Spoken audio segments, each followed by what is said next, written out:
حضرت ابوبکر صدیق رضی اللہ تعالیٰ عنہ نے اپنی بیماری کے دوران پانی مانگا تو آپ کو ایک برتن دے دیا گیا جس میں شہد ملا پانی تھا۔ جب آپ نے اسے اپنے منہ کے قریب کیا تو وہ رو پڑے اور ارد گرد والوں کو بھی رلایا۔ پھر آپ تو خاموش ہو گئے مگر لوگ خاموش نہ ہوئے۔ پھر دوبارہ منہ کی طرف کیا تو رو پڑے، حتیٰ کہ بسم اللہ الرحمن الرحیم اللہ تبارک و تعالیٰ نے ہمیشہ اپنے بندوں کی رہنمائی کے لیے انبیاء کرام کو مبعوث فرمایا۔ حضرت آدم علیہ السلام سے لے کر آخری نبی حضرت محمد مصطفیٰ صلی اللہ علیہ وآلہ وسلم تک نبی کریم صلی اللہ علیہ وآلہ وسلم نے بری نوع انسانوں کو اللہ تعالیٰ کی وحدانیت کا پیغام دیا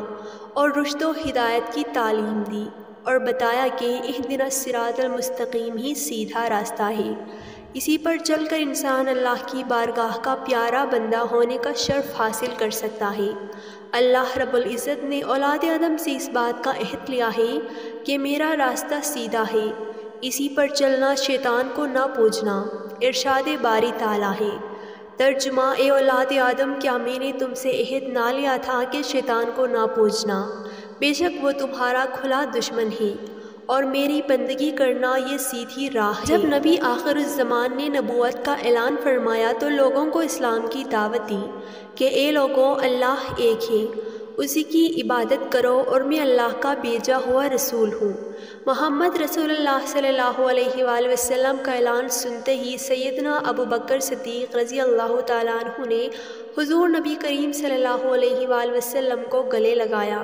اور پیشانی چومتے ہوئے کہا، لا الہ الا اللہ محمد رسول اللہ۔ میں گواہی دیتا ہوں کہ اللہ کے سوا کوئی معبود نہیں، اور میں اس بات کی گواہی دیتا ہوں کہ آپ اللہ کے سچے رسول ہیں۔ نبی اکرم پر ایمان لانے والے سیدنا ابوبکر صدیق سب سے پہلے انسان ہیں۔ آپ کی سچائی پر اعتبار کرنے پر اور ایمان لانے پر حضرت ابوبکر صدیق رضی اللہ تعالیٰ عنہ کو صدیق کا لقب ملا۔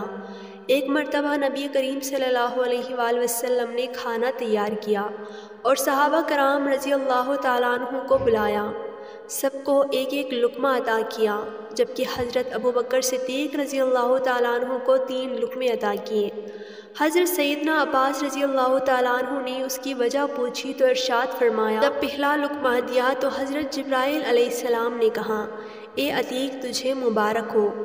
جب دوسرا لقمہ دیا تو حضرت میکائیل علیہ السلام نے کہا، اے رفیق تجھے مبارک ہو۔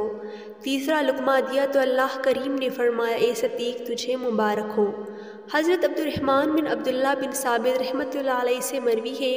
کہ جب حضرت ابوبکر صدیق رضی اللہ تعالیٰ عنہ کی وفات کا وقت قریب آیا تو حضرت عمر فاروق رضی اللہ تعالیٰ عنہ کو بلوایا اور ان سے فرمایا،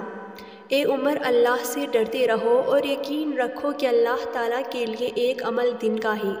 جسے وہ رات کو قبول نہیں فرماتا، اور ایک عمل رات میں ہے جسے وہ دن میں قبول نہیں فرماتا، اور یہ کہ اللہ تعالیٰ نوافل کو قبول نہیں فرماتا جب تک کہ تو فرض ادا نہ کر لے،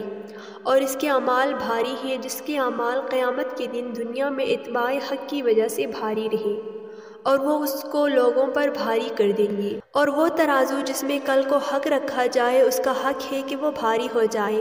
اور اس کے اعمال ہلکے ہیں جس کے اعمال دنیا میں باطل کے اتباع کرنے کی وجہ سے قیامت کے دن ہلکے ہو جائیں گے، اور وہ اعمال اس کو دوسروں پر ہلکا کر دیں گے، اور جس ترازو میں کل کو باطل رکھا جائے اس کا حق ہے کہ وہ ہلکا رہ جائے۔ اللہ تعالیٰ نے جنت والوں کا تذکرہ ان کے اچھے اعمال کے ساتھ اور ان کی کوتاہیوں سے درگزر کے ساتھ کیا ہے، بس جب میں انہیں یاد کرتا ہوں تو میں ڈرتا ہوں کہ ہو سکتا ہے میں ان کے ساتھ نہ مل سکوں، اور اللہ تعالیٰ نے جہنم والوں کا تذکرہ ان کے برے اعمالوں کے ساتھ اور اچھے اعمال کو ان پر لوٹا دینے کے ساتھ کیا ہے،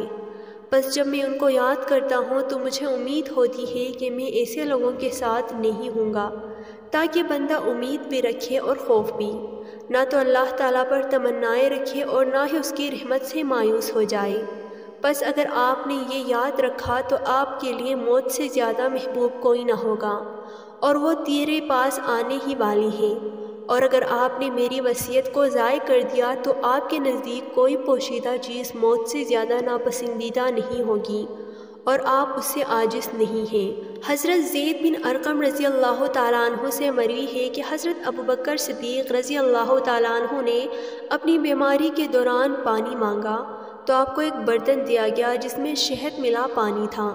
جب آپ نے اسے اپنے منہ کے قریب کیا تو وہ رو پڑے اور ارد گرد والوں کو بھی رلایا۔ پھر آپ خاموش ہو گئے مگر لوگ خاموش نہ ہوئے۔ پھر دوبارہ منہ کی طرف کیا تو رو پڑی، حتیٰ کہ لوگوں کا خیال تھا کہ وہ آپ سے اس بارے میں سوال بھی نہ کر سکیں گے۔ پھر آپ نے اپنے چہرے پر ہاتھ پھیرا اور افاقہ ہوا۔ تب لوگوں نے پوچھا اس رونے پر آپ کو کس چیز نے ابھارا؟ فرمایا ایک دفعہ جب میں حضور اکرم صلی اللہ علیہ وآلہ وسلم کے ساتھ تھا تو آپ صلی اللہ علیہ وآلہ وسلم اپنے آپ سے کسی چیز کو ہٹانے لگے اور فرمانے لگے مجھ سے ہٹ جا، دور ہو جا، حالانکہ میں آپ کے ساتھ کسی کو بھی نہیں دیکھ رہا تھا۔ میں نے عرض کیا یا رسول اللہ، میں نے آپ کو اپنے آپ سے کوئی چیز ہٹاتے دیکھا، حالانکہ میں آپ کے ساتھ کسی کو بھی نہیں دیکھتا۔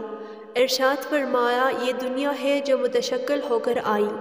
تو میں نے اس سے کہا مجھ سے دور ہٹ جا، تو وہ ہٹ گئی اور کہا اللہ کی قسم آپ تو مجھ سے بچ گئے مگر آپ کے بعد والے لوگ نہیں بچ سکیں گے۔ حضور صلی اللہ علیہ وآلہ وسلم کی اس ارشاد سے مجھے خوف ہوا کہ کہیں دنیا مجھے چمٹ گئی ہے، بس یہ ہے جس نے مجھے رلایا۔ اللہ تعالی ہمیں صحابہ کرام جیسی زندگی بسر کرنے کی توفیق عطا فرمائے اور ہمارا خاتمہ ایمان پر فرمائے، آمین۔